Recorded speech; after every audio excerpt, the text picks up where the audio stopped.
Economics subject का नाम सुनकर ही बहुत सारे विद्यार्थियों के मन में डर की भावना आ जाती है, लेकिन आपको डरना नहीं है, आपको पैसेंस रखना है। पैसेंस रखेंगे सारा चीज आपसे सॉल्व हो जाएगा। आप जिस चीज को पॉजिटिव वे में लेंगे वो चीज आपका सॉल्व हो जाएगा। अगर आप नेगेटिव वे में लेंगे, नेगेटिव सोच करके वो चीज के बारे में सोचेंगे कि नहीं हमसे सॉल्व नहीं हो पाएगा, तो बिल्कुल आपसे सॉल्व हो ही नहीं पाएगा। लेकिन आपको पॉजिटिव माइंड रखना है और पैसेंस बना के रखना है, क्योंकि इकोनॉमिक्स में जो क्वेश्चन होते हैं वो काफी सिंपल होते हैं। मैंने आप लोगों को तो कवर करा दिया है चैप्टर बाय चैप्टर, पूरा तरह से थ्योरी के साथ पूरा ऑब्जेक्टिव क्वेश्चन यानी एमसीक्यू आपको कवर कराया है। और इस वीडियो के अंतर्गत जितने सारे क्वेश्चंस को हम लोग सॉल्व करेंगे, ये सभी क्वेश्चंस मोस्ट इंपोर्टेंट हैं, टॉप सेलेक्टेड क्वेश्चन है। आप फिर से एग्जाम देने जा रहे हैं, आपके पास मात्र कुछ ही घंटे बचे हुए हैं। कुछ ही घंटे के बाद आप फिर से एग्जाम हॉल में इन करेंगे, आपके सामने प्रश्न पत्र जारी किया जाएगा। तो इकोनॉमिक्स का जो क्वेश्चन होता है वो काफी सिंपल होता है। इसमें थोड़ा सा दिमाग लगाना पड़ता है कि क्या चीज घटेगा तो क्या चीज बढ़ेगा। समानुपाती और व्युत्क्रमानुपाती कर्मानुपाती इसमें ज्यादा मतलब ध्यान रखा जाता है, जैसे कि मैंने आप लोगों को पूरा तरह से थ्योरी में पढ़ाया है। तो प्लीज इस वीडियो के अंतर्गत जितने सारे क्वेश्चंस को हम लोग सॉल्व करेंगे, ये सभी क्वेश्चंस को याद रखने का प्रयास करेंगे और वीडियो को प्लीज अपने दोस्तों में एक बार जम करके शेयर कर देंगे। तो चलिए स्टार्ट करते हैं। सबसे फर्स्ट क्वेश्चन आपका स्क्रीन पर, एक संतुलित बजट किसको कहते हैं। ठीक है, बजट के बारे में पूरा तरह से हम लोग पढ़े हैं, ये 2019 में भी पूछा जा चुका क्वेश्चन है कि एक संतुलित बजट जो होता है वो किसे कहते हैं। ठीक है, तो सिंपल सी बात है, जब व्यय और प्राप्तियां बराबर होती है, जब व्यय बराबर प्राप्ति होती है, तभी क्या होता है कि संतुलित बजट कहलाता है। उसको क्या कहते हैं, संतुलित बजट कहते हैं। ठीक है, यानी आपका ऑप्शन ए करेक्ट आंसर हो जाएगा फर्स्ट नंबर क्वेश्चन का। अब देखिए क्वेश्चन नंबर सेकंड में पूछा गया कि यदि वर्तमान कीमत पर सकल घरेलू उत्पाद 2000 रुपया है, जबकि आधार वर्ष में सकल घरेलू उत्पाद 1000 रुपया था, तो इस स्थिति में अपस्फीतिक जो होंगे वो कितना होंगे। ठीक है, कितना परसेंटेज अपस्फीतिक निकलेंगे वो आपको बताना है। ठीक है, तो अपस्फीतिक जो निकलेगा इस हालात में 200% निकलेगा। कितना, 200% निकलेगा। ये भी क्वेश्चन आपका 2019 में पूछा जा चुका क्वेश्चन है। ठीक है, यानी प्रीवियस ईयर का जो क्वेश्चन होता है एनुअल एग्जाम में, वही सब क्वेश्चन सब पूछे जाते हैं। ठीक है, यानी पूछा हुआ क्वेश्चन ही बोर्ड एग्जाम में पूछे जाते हैं। ठीक है, सेम आपको, इसलिए आपको सभी क्वेश्चन को कवर करना है। चलिए नेक्स्ट क्वेश्चन कह रहा है कि राजकोषीय एवं बजट घाटे को कैसे मापा जा सकता है। ठीक है, ये भी पूछा जा चुका क्वेश्चन है, देख सकते हैं ना, हर सारा क्वेश्चन से पूछा जा चुका क्वेश्चन है। ठीक है, तो इसको जो मापने का एक तरीका होता है, कर राजस्व में वृद्धि करके भी और सरकारी व्यय में कटौती करके भी और सरकार द्वारा अपव्यय रोक कर। ठीक है, यानी राजकोषीय एवं बजट घाटे को कैसे कम किया जा सकता है, तो तीनों मेथड लगा करके ये मतलब कम किया जा सकता है, ये प्रॉब्लम को सॉल्व किया जा सकता है। ठीक है, यानी आपका ऑप्शन डी राइट आंसर हो जाएगा। क्या हो जाएगा, ऑप्शन डी आपका राइट आंसर हो जाएगा क्वेश्चन नंबर थर्ड का। ठीक है, अब देखिए क्वेश्चन नंबर आपका फोर्थ क्या पूछ रहा है कि सरकार बजट के माध्यम से निम्नलिखित में किस उद्देश्यों को पूरा करने का प्रयास करती है। ठीक है, कौन सा उद्देश्य को पूरा करने का प्रयास करती है बजट के अंतर्गत। ठीक है, आर्थिक विकास को प्रोत्साहन, सही बात है, आर्थिक विकास को प्रोत्साहन देने के लिए तरह तरह की योजना लागू किए जाते हैं। ठीक है, संतुलित क्षेत्रीय विकास, यानी संतुलित क्षेत्रीय विकास करने का मतलब ये न कि अमीर और गरीब को मतलब बराबर रखा जाए, यानी आय का उसमें ज्यादा अंतर ना हो, सबका विकास हो। आय एवं संपत्ति का पुनर्वितरण, यानी आय और संपत्ति मतलब जो विषम है, किसी के पास ज्यादा है किसी के पास कम है, उसका समांतर से समान रूप से वितरण हो, गरीब को भी मिले। तो ये जो है मकसद होता है, सरकार के बजट का मकसद होता है, ये तीनों उद्देश्य होते हैं। ठीक है, तो आपका ऑप्शन क्या हो जाएगा, राइट आंसर, ऑप्शन आपका डी हो जाएगा। क्या हो जाएगा, ऑप्शन डी आपका राइट आंसर हो जाएगा। ठीक है, अब नेक्स्ट क्वेश्चन देखिए, क्वेश्चन नंबर फिफ्थ आपका स्क्रीन पर, बजट के संगठक निम्नलिखित में से कौन है। ठीक है, बजट के संगठक, तो बजट के संगठक के बारे में आपको पढ़ाया गया था, बजट प्राप्ति और बजट व्यय। तो ये जो दोनों हैं ये बजट कंपोनेंट है। ठीक है, यानी ये क्या है, बजट कंपोनेंट है। ये भी क्वेश्चन आपका बोर्ड एग्जाम में पूछा जा चुका है। तो ऑप्शन आपका सी करेक्ट आंसर हो जाएंगे। क्या हो जाएंगे, ऑप्शन सी आपका करेक्ट आंसर हो जाएंगे पांचवें नंबर क्वेश्चन का। अब देखिए क्वेश्चन नंबर 6 में पूछा गया कि सरकार के कर राजस्व के अंतर्गत निम्नलिखित में से कौन शामिल है। ठीक है, ये भी 17 में पूछा जा चुका क्वेश्चन है, आयकर, निगम कर, सीमा शुल्क, फिर इनमें से सभी। तो ये जो हो जाएंगे सी, ये सभी हो जाएंगे, ये तीनों आयकर भी, निगम कर भी और सीमा कर भी सरकार के कर राजस्व के अंतर्गत आते हैं। ये तीनों चीज इसमें इंक्लूडेड है। ठीक है, यानी ऑप्शन आपका डी करेक्ट आंसर हो जाएगा। क्या हो जाएगा, ऑप्शन डी आपका करेक्ट आंसर हो जाएगा। ठीक है, अब नेक्स्ट क्वेश्चन देखिए, क्वेश्चन नंबर 7। क्वेश्चन क्या पूछ रहा है कि प्रत्यक्ष कर के अंतर्गत अप्रत्यक्ष और प्रत्यक्ष कर आपको पढ़ाया गया है। तो प्रत्यक्ष कर के अंतर्गत निम्नलिखित में कौन शामिल है, आयकर, उपहार कर, बिल्कुल ये आयकर भी आते हैं, इनकम कर जो होता है, उपहार कर, गिफ्ट टैक्स जो होता है, ये दोनों जो आते हैं प्रत्यक्ष कर के अंतर्गत आते हैं। ठीक है, ये भी आपको 2014 में पूछा जा चुका। ठीक है, तो ये क्वेश्चन का आपका ऑप्शन सी राइट आंसर हो जाएगा। क्या हो जाएगा, ऑप्शन सी आपका राइट आंसर हो जाएगा। नेक्स्ट क्वेश्चन देखिए, क्वेश्चन नंबर 8, अप्रत्यक्ष कर के अंतर्गत निम्नलिखित में से किसे शामिल किया जाता है। अप्रत्यक्ष कर, यानी हम लोग जो कर देते हैं वो अप्रत्यक्ष कर है, उत्पाद शुल्क और बिक्री कर, ये दोनों जो होते हैं, ये दोनों क्या होते हैं, अप्रत्यक्ष कर होते हैं। ऑप्शन सी आपका राइट आंसर हो जाएगा 8 नंबर क्वेश्चन का। ठीक है, अब देखिए क्वेश्चन नंबर 9, ऐसे व्यय जो सरकार के लिए किसी परिसंपत्ति का सृजन नहीं करते हैं, क्या कहते हैं उसको। ठीक है, इसको जो कहे जाते हैं उसको क्या कहते हैं, काफी सिंपल क्वेश्चन है, इसको कहते हैं राजस्व व्यय। क्या कहते हैं इसको, राजस्व व्यय। ऐसा खर्च जो सरकार के लिए किसी परिसंपत्ति का सृजन नहीं करता, उसको क्या कहते हैं, राजस्व व्यय कहते हैं। ऑप्शन ए आपका राइट आंसर हो जाएगा। क्या हो जाएगा, ऑप्शन ए आपका राइट आंसर हो जाएगा 9th नंबर क्वेश्चन का। अब देखिए क्वेश्चन नंबर 10, प्रत्यक्ष कर है, आयकर, बाहर कर या फिर ए और बी दोनों इनफेस को नहीं, तो इसका जो राइट आंसर हो जाएगा ए और बी दोनों, यानी ऑप्शन सी आपका करेक्ट आंसर हो जाएंगे। पूंजी बजट शामिल करता है, पूंजी बजट शामिल करता है राजस्व प्राप्तियों तथा व्यय या फिर पूंजीगत प्राप्तियां तथा पूंजीगत व्यय, प्रत्यक्ष तथा अप्रत्यक्ष कर या फिर इनमें से कोई नहीं। पूंजी बजट, ठीक है, तो ये जो शामिल करता है किसको शामिल करता है, पूंजीगत प्राप्ति और पूंजीगत व्यय, यानी आपका ऑप्शन बी करेक्ट आंसर हो जाएंगे 11वें नंबर क्वेश्चन, ठीक है। यानी करेक्ट आंसर क्या हो जाएगा, ऑप्शन बी राइट आंसर हो जाएगा। यानी पूंजी बजट शामिल क्या क्या करता है, पूंजीगत प्राप्तियां और पूंजीगत व्यय, ठीक है। अब देखिए क्वेश्चन नंबर 12 में पूछा गया कि क्लासिकल विचारधारा निम्नलिखित में से किन तथ्यों पर आधारित है।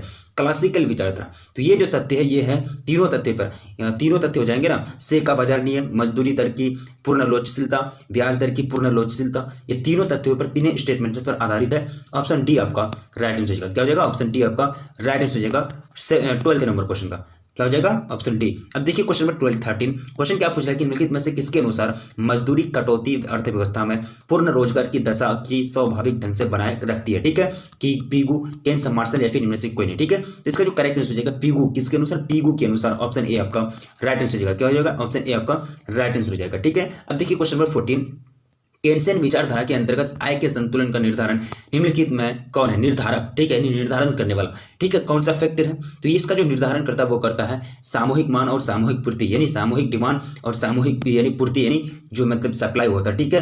तो केन्सियन विचारधारा के अंतर्गत आय के संतुलन का निर्धारक ये दोनों है, ठीक है, यानी ऑप्शन सी आपका करेक्ट आंसर हो जाएगा। क्या हो जाएगा, ऑप्शन सी आपका करेक्ट आंसर हो जाएगा 14 नंबर क्वेश्चन का, ठीक है। अब देखिए क्वेश्चन नंबर 50 केन्सियन बचत निवेश दृष्टिकोण के अनुसार आय रोजगार संतुलन निर्धारण निम्नलिखित में से किस बिंदु पर होगा, ठीक है। 2015 में एनुअल एग्जाम में पूछा जा चुका है, बिंदु पूछी जा रही है, कंडीशन, इसका जो कंडीशन होगा वो जाएगा S greater than I, S greater than I होगा तभी ये चीज होगा, ठीक है, यानी यही कंडीशन फॉलो होगा। ऑप्शन ए आपका राइट आंसर हो जाएगा 15 नंबर क्वेश्चन का, ठीक है। सॉरी ये जो हो जाएगा इसका जो कंडीशन हो जाएगा वो हो जाएगा आई और सी, ये नहीं आई और बराबर सी, यानी आई बराबर एस हो जाएगा, सॉरी आई बराबर एस हो जाएगा तभी ये कंडीशन फॉलो होगा, यानी ऑप्शन सी आपका करेक्ट आंसर हो जाएगा 15 नंबर क्वेश्चन का, ठीक है। अब नेक्स्ट क्वेश्चन की ओर देखेंगे, क्वेश्चन में कितना हो जाएगा 16। क्वेश्चन क्या पूछ रहा है कि आय एवं उत्पादन के संतुलन स्तर पर सामूहिक मांग में वृद्धि होने पर निम्नलिखित में किस में वृद्धि होता है, ठीक है, रोजगार, उत्पादन, आय या फिर सभी, तो तीनों चीज में वृद्धि होगा ना, किस में, तीनों चीज में, रोजगार में भी, उत्पादन, रोजगार में भी लोगों को रोजगार मिलेंगे, उत्पादन भी ज्यादा होगा, लोगों के आय में भी वृद्धि होगा, आय एवं उत्पादन के संतुलन पर, ठीक है, सामूहिक मांग में वृद्धि होने पर, सामूहिक डिमांड पर वृद्धि होगा, सामूहिक डिमांड, अगर लोगों का डिमांड ज्यादा बढ़ेगा तो लोग ज्यादा काम मिलेंगे, ज्यादा रोजगार होगा, उत्पादन भी ज्यादा होगा, आय भी ज्यादा होगा। ऑल ऑफ दिस का क्या हो जाएगा, राइट आंसर हो जाएगा, यानी ऑप्शन डी आपका करेक्ट आंसर हो जाएंगे 16 नंबर क्वेश्चन का, ठीक है। अब नेक्स्ट क्वेश्चन देखिए, क्वेश्चन नंबर 17 क्या पूछ रहा है, 17 नंबर क्वेश्चन क्या पूछ रहा है कि केन्स का रोजगार सिद्धांत निम्नलिखित में से किस पर निर्भर करता है, ठीक है, तो ये जो डिपेंड करता है ये किस पर डिपेंड करता है, प्रभावपूर्ण मांग पर, ठीक है, यानी ऑप्शन आपका ए करेक्ट आंसर हो जाएगा। क्या हो जाएगा, ऑप्शन ए आपका करेक्ट आंसर हो जाएगा, ठीक है। अब नेक्स्ट क्वेश्चन देखिए, केन्स के सिद्धांत का संबंध किससे है, केन्स के इसका जो प्रिंसिपल है, इसका जो सिद्धांत है, इसका संबंध किससे है, तो इसका संबंध जो है प्रभावपूर्ण मांग प्रवृत्ति, उपभोग प्रवृत्ति, बचत प्रवृत्ति, तीनों से है। ऑल ऑफ दिस यानी इनमें से सभी, ऑप्शन डी आपका राइट आंसर हो जाएगा 18 नंबर क्वेश्चन का, ठीक है। अब देखिए क्वेश्चन नंबर 19 आपका स्क्रीन पर, क्वेश्चन क्या पूछ रहा है कि कर प्राप्तियों में शामिल की जाती, क्या कि कर प्राप्तियों में शामिल की जाती है आयकर, संपत्ति कर, उत्पाद कर, बिल्कुल तीनों ना, कर प्राप्ति का मतलब समझते हैं, यानी टैक्स वसूली, तो आय से भी टैक्स होता है, इनकम टैक्स भी होता है, यानी लोगों के जो आय होते हैं उससे भी टैक्स वसूली जाती है, संपत्ति से भी टैक्स वसूली जाती है, उत्पाद से भी टैक्स वसूली जाती है। तो ऑल ऑफ दिस यानी इनमें से सभी आपका करेक्ट आंसर हो जाएगा। क्या हो जाएगा, इनमें से सभी आपका करेक्ट आंसर हो जाएगा 19 नंबर क्वेश्चन का, ठीक है। अब देखिए क्वेश्चन नंबर नेक्स्ट की ओर बढ़ेंगे, 20 क्वेश्चन आपका स्क्रीन पर, गैर कर प्राप्तियों में किसे शामिल किया जाता है, ठीक है, गैर कर प्राप्तियों में किसे सम्मिलित किया जाता है, तो फीस, लाइसेंस एवं परमिट, जब्त संपत्ति, दंड एवं जुर्माना, सभी को, तीनों को शामिल किया जाता है, ठीक है। तो आपका क्या हो जाएगा, ऑप्शन डी आपका राइट आंसर हो जाएगा, ऑप्शन डी आपका राइट आंसर हो जाएगा 20 नंबर क्वेश्चन का, ठीक है। अब नेक्स्ट क्वेश्चन की ओर बढ़ेंगे, क्वेश्चन में कितना हो जाएगा 21। पूंजी प्राप्तियों के प्रमुख घटक जो है वो क्या है, पूंजी प्राप्ति के मेन कंपोनेंट जो है वो है आपका ऋणों की वसूली, ऋण एवं उधार, सार्वजनिक उद्यमों के अंश पत्रों का निवेश, ऑल ऑफ दिस यानी तीनों के तीनों है पूंजी प्राप्तियों के मेन घटक, प्रमुख घटक यानी मेन फैक्टर है, ठीक है। ऑप्शन डी आपका करेक्ट आंसर हो जाएगा 21 नंबर क्वेश्चन का, ठीक है। अब नेक्स्ट क्वेश्चन देखिए, क्वेश्चन में कितना हो जाएगा 22। क्वेश्चन क्या पूछ रहा है, क्वेश्चन काफी सिंपल क्वेश्चन है कि विकासात्मक व्यय के अंतर्गत निम्न में से कौन आते हैं, शिक्षा, स्वास्थ्य, सामाजिक कल्याण या फिर इनमें से सभी, विकासात्मक व्यय, ठीक है। तो ये जो आते हैं इसके अंतर्गत क्या आ जाएंगे, तीनों आ जाएंगे, शिक्षा क्षेत्र, स्वास्थ्य क्षेत्र, सामाजिक कल्याण, तीनों के अंतर्गत जो व्यय होते, खर्च होते हैं वो किस में आते हैं, विकासात्मक व्यय, यानी विकासात्मक व्यय किसको कहते हैं, वैसा व्यय का मतलब क्या होता है, खर्च, तो वैसा खर्च जिसके माध्यम माध्यम से मतलब जिससे जिसका जो जिसके मतलब वजह से विकास होता है तो उसको क्या कहेंगे, विकासात्मक व्यय। ठीक है, शिक्षा अगर मतलब बढ़ाई जा रही है तो शिक्षा में विकास हो रहा, स्वास्थ्य में विकास हो रहा, सामाजिक कल्याण में बढ़ोतरी यानी विकास हो रहा, समाज में विकास हो रहा, कल्याण का विभाग में यानी कल्याण के क्षेत्र में या फिर आर्थिक क्षेत्र में, तो यहाँ क्या हो रहा, विकास हो रहा है। ठीक है, तो विकासात्मक व्यय के अंतर्गत तीनों आ जाते हैं, इनमें से सभी क्या हो जाएंगे, इनमें से सभी ऑल ऑफ दिस आपका राइट आंसर हो जाएगा 22 नंबर क्वेश्चन का। अब देखिए क्वेश्चन नंबर 23, क्वेश्चन क्या पूछ रहा है कि गैर विकासात्मक व्यय के अंतर्गत निम्न में से कौन आते हैं, पुलिस, कानून तथा व्यय व्यवस्था या फिर वृद्धावस्था पेंशन या फिर इनमें से सभी। तो गैर विकासात्मक व्यय के अंतर्गत तीनों चीज आ जाएंगे, पुलिस के मतलब पुलिस के व्यय, उसके बाद कानून तथा व्यवस्था के व्यय, वृद्धावस्था पेंशन जो दी जाती है वृद्ध लोगों को। ठीक है, तो ये तीनों के तीनों जो है गैर विकासात्मक व्यय के अंतर्गत आते हैं। ऑप्शन डी आपका राइट आंसर हो जाएगा, क्या हो जाएगा, ऑप्शन डी आपका राइट आंसर हो जाएगा 23 नंबर क्वेश्चन का। अब नेक्स्ट क्वेश्चन देखेंगे, क्वेश्चन नंबर 24, प्राथमिक घाटा बराबर कितना हो जाएगा। ठीक है, तो प्राथमिक घाटा का जो फॉर्मूला होता है वो क्या होता है, उसको कहते हैं राजकोषीय घाटा माइनस कर देंगे ब्याज भुगतान। ठीक है, राजकोषीय घाटा यानी माइनस ब्याज भुगतान, तो बराबर क्या निकल जाएगा, प्राथमिक घाटा निकल जाएगा। ठीक है, अब देखिए क्वेश्चन नंबर 25, निम्नलिखित में से कौन अप्रत्यक्ष कर है। ठीक है, ये 2018 और 2020 का बोर्ड मॉडल पेपर में आया है, उत्पाद कर, सीमा कर, बिक्री कर या फिर इनमें से सभी। बिल्कुल तीनों के तीनों क्या है, अप्रत्यक्ष कर है, इनडायरेक्ट टैक्स है। ऑप्शन डी आपका राइट आंसर हो जाएगा 25 नंबर क्वेश्चन का। अब देखिए क्वेश्चन नंबर 26, निम्न में से कौन सा व्यय एक पुल के निर्माण में होता है, पूंजीगत व्यय, राजस्व व्यय, ए और बी दोनों, इनमें से कोई नहीं।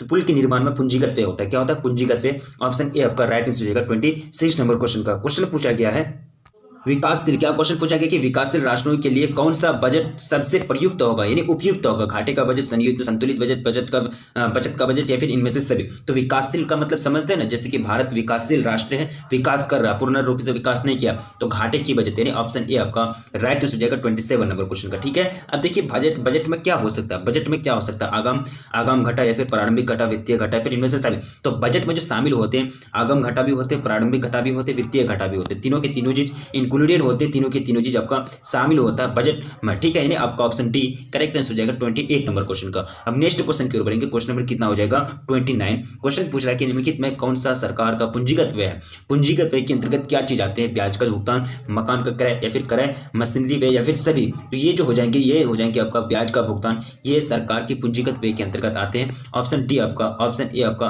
राइट आंसर हो जाएगा, क्या हो जाएगा, ऑप्शन ए आपका राइट आंसर हो जाएगा 29 नंबर क्वेश्चन का। अब देखिए क्वेश्चन नंबर 30, बजट शब्द की उत्पत्ति कहां से हुई थी। काफी सिंपल क्वेश्चन है, इसकी जो उत्पत्ति हुई थी वो हुई थी, बजट शब्द की उत्पत्ति फ्रेंच भाषा यानी फ्रेंच शब्द बुजिटा से हुई थी। ऑप्शन ए आपका राइट आंसर हो जाएगा 30 नंबर क्वेश्चन का। अब देखिए क्वेश्चन नंबर कितना हो जाएगा 31, कौन अर्थशास्त्र में आय, रोजगार एवं उत्पादन के अंतर नहीं है। कौन अर्थशास्त्र में आय, रोजगार और उत्पादन में अंतर नहीं है, कोई डिफरेंस नहीं है। तो आपको पढ़ाया गया था, ये हो जाएंगे समष्टि अर्थशास्त्र में, क्या समष्टि अर्थशास्त्र में ऐसा डिफरेंस नहीं होता है। ऑप्शन ए आपका करेक्ट आंसर हो जाएगा 31 नंबर क्वेश्चन का। अब देखिए क्वेश्चन नंबर 32, किसके अनुसार रोजगार सिद्धांत को समूह मांग सिद्धांत भी कहा जाता है। ठीक है, कौन अर्थशास्त्री के अनुसार, तो ये कौन हो जाएंगे, केन्स के अनुसार रोजगार सिद्धांत को समूह मांग सिद्धांत भी कहते हैं, यानी आपका ऑप्शन बी करेक्ट आंसर हो जाएंगे, क्या हो जाएंगे, ऑप्शन बी आपका करेक्ट आंसर हो जाएंगे 32 नंबर क्वेश्चन का। अब देखिए क्वेश्चन नंबर 33, भारत में वित्तीय वर्ष 1 अप्रैल से 31 मार्च। ठीक है, यानी ऑप्शन ए आपका करेक्ट आंसर हो जाएंगे 33 नंबर क्वेश्चन का। अब देखिए क्वेश्चन नंबर 34, एक वित्तीय वर्ष में सरकार को जो सभी साधनों से प्राप्त होने वाली अनुमानित मौद्रिक नीति कहलाती है, बजट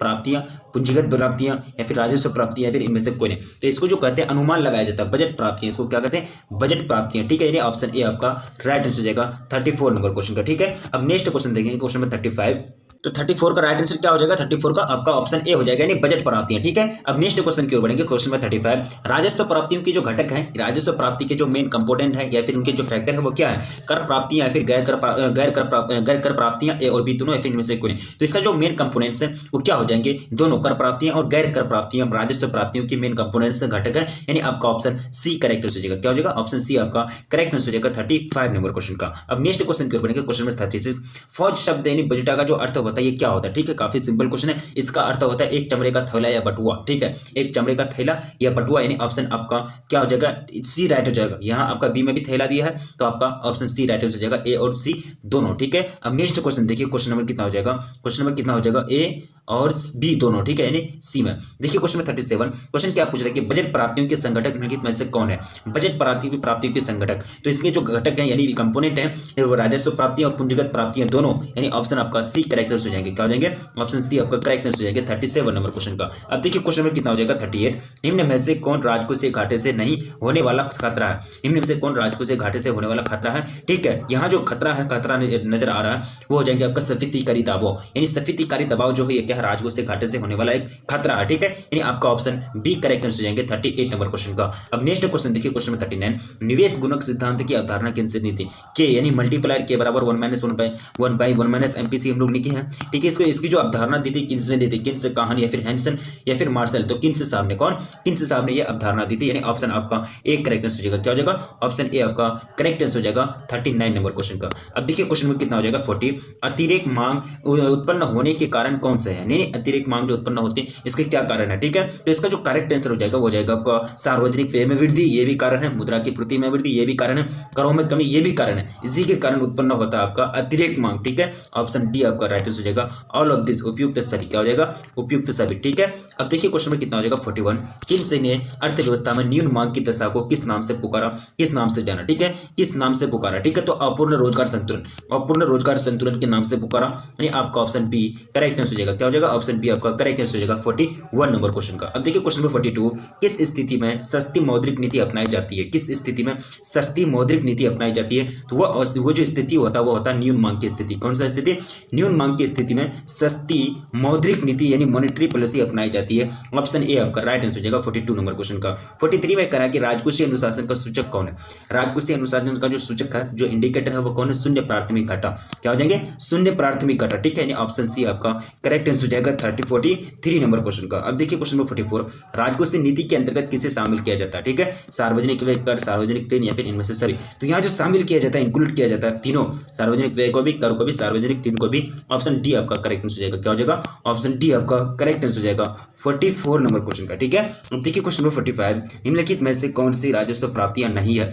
ठीक है, राजस्व प्राप्तियां नहीं है तो ये हो जाएंगे विदेशी अनुदान, यदि विदेश से जितने भी अनुदान दिए जाते हैं, जितने भी गिफ्ट किए जाते हैं, ठीक है, तो वो जो है राजस्व प्राप्तियां नहीं है। बाकी ये तीनों ऋणों की वसूली, सार्वजनिक उपक्रमों के लाभ और संपत्ति कर, ये तीनों के तीनों जो है राजस्व प्राप्तियां हैं, ऑप्शन बी आपका करेक्ट आंसर हो जाएगा 45 नंबर क्वेश्चन का। अब देखिए क्वेश्चन नंबर 46, सरकार के कर राजस्व के अंतर्गत शामिल है, सरकार के कर राजस्व के अंतर्गत तीनों चीज शामिल है, आयकर, निगम कर और शुल्क कर, यानी ऑप्शन डी आपका करेक्ट आंसर हो जाएगा, क्या हो जाएगा, ऑप्शन डी आपका करेक्ट आंसर हो जाएगा 46 नंबर क्वेश्चन का। अब देखिए क्वेश्चन नंबर 47, बजट की अवधि क्या होती है, बजट की अवधि 1 और साल में, यानी 1 साल के बाद ना बजट मतलब पेश किया जाता है। ठीक है, यानी ऑप्शन ए आपका करेक्ट आंसर हो जाएगा, क्या हो जाएगा, ऑप्शन ए करेक्ट आंसर हो जाएगा। ये भी क्वेश्चन पूछा जा चुका है 2020 का एनुअल एग्जाम में। क्वेश्चन कह रहा है कि MPC plus MPS is equal to what, formula पढ़े हैं, MPC plus MPS is equal to 1। ठीक है, यानी marginal propensity to save margin plus marginal propensity to consumption is equal to 1। ठीक है, ये फॉर्मूला होता है, ऑप्शन सी आपका करेक्ट आंसर हो जाएगा 48 नंबर क्वेश्चन का। अब देखिए क्वेश्चन नंबर 49, किन के अनुसार अर्थव्यवस्था में आय एवं रोजगार का संतुलित स्तर स्थापित हो, जहां स्थापित होता है, जहां कंडीशन पूछा गया, तो वो कंडीशन कौन सा होगा जो स्थापित होगा, तो ए डी बराबर एस जब हो जाएंगे तब ये कंडीशन फॉलो होगा, यानी ऑप्शन सी आपका करेक्ट आंसर हो जाएगा 49 नंबर क्वेश्चन का। अब देखिए क्वेश्चन नंबर 50, निवेश के निर्धारक घटक कौन है। ठीक है, तो निवेश के निर्धारक घटक जो है वो क्या हो जाएंगे, ये पूंजी की सीमांत क्षमता, ब्याज दर, ये दोनों हो जाएंगे। ठीक है, दोनों जो है निवेश के निर्धारक घटक है, ऑप्शन सी आपका करेक्ट आंसर हो जाएगा 50 नंबर क्वेश्चन का। तो ये सभी क्वेश्चन से काफी इंपॉर्टेंट क्वेश्चन है, क्योंकि ये सभी क्वेश्चन आपका गेस किया गया है और यहाँ से लगा कि यहाँ से क्वेश्चन आएंगे बोर्ड एग्जाम में, इसलिए आप सभी क्वेश्चंस को कवर करेंगे। और मैं आप लोगों से पुनः रिक्वेस्ट करता हूं कि वीडियो को अभी तक लाइक नहीं किए तो प्लीज वीडियो को लाइक कर दें और अपने दोस्तों में एक बार जम करके शेयर कर दें। पहली बार चैनल पर विजिट कर रहे हैं तो प्लीज चैनल को सब्सक्राइब कर लें, क्योंकि पूरी तरह से आपको तैयारी कराई जाती है हर एक सब्जेक्ट की। ठीक है, तो रखिए अपना ख्याल, मिलेंगे फिर नेक्स्ट वीडियो में।